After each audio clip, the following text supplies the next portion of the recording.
KA Paul ఒకానొకప్పుడు ఒక వెలుగు వెలిగారు. హెలికాప్టర్లలో ప్రత్యేక విమానాల్లోనే తిరిగేవాళ్ళు. ప్రపంచ దేశాలని తిరిగేవాళ్ళు. ప్రపంచ శాంతి దూతగా. ఆ రోజుల్లో అమెరికా వైట్ హౌస్‌లోకి దర్జాగా వెళ్ళగలిగినటువంటి ఏకైక వ్యక్తి కేఏ పాల్. ఆ స్థాయిని మెయింటైన్ చేశారాయన. కాకపోతే ఆ తర్వాత కాలంలో ఆయనకి సంబంధించినటువంటి సైకలాజికల్ ఇష్యూస్, అట్లాగే ఆయన సంస్థ మీదన విదేశీ సంస్థలు ఏదైతే క్రైస్తవ సంస్థలు బ్యాన్ పెట్టడం, వాటిటి వల్ల అప్పటిదాకా తను కొన్న డబ్బుల మీదన ఆధిపత్యానికి సమస్య ఏర్పడింది. అదే సందర్భంలో కొత్తగా నిధుల దగ్గరన సంక్షోభం ఏర్పడింది.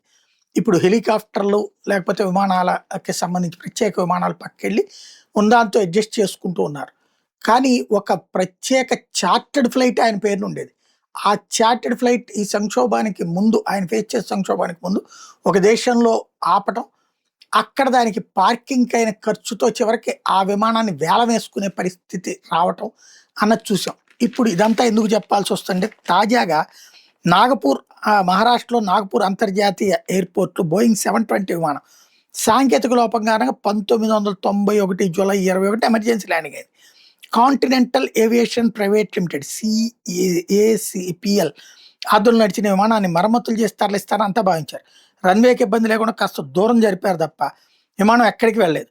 దీని పార్కింగ్ ఛార్జీలు 7 కోట్లకు పెరిగినాయట. చక్రాలు నేలలో కలిసిపోయినాయట. అద్దాల మసగ్గా మారిపోయినాయట.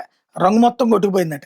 విమానాన్ని కదిలించిన న్యాయపరమైనటువంటి చిక్కులే ప్రధాన కారణమని, తరలింపుకు తాము అనుమతి కోరితే ఎయిర్పోర్ట్ అధికారులు పార్కింగ్ ఫీజుల గురించి మాట్లాడుతున్నారంటూ CAPL యజమాని శ్యామ్ వర్మ చెప్తున్నారు.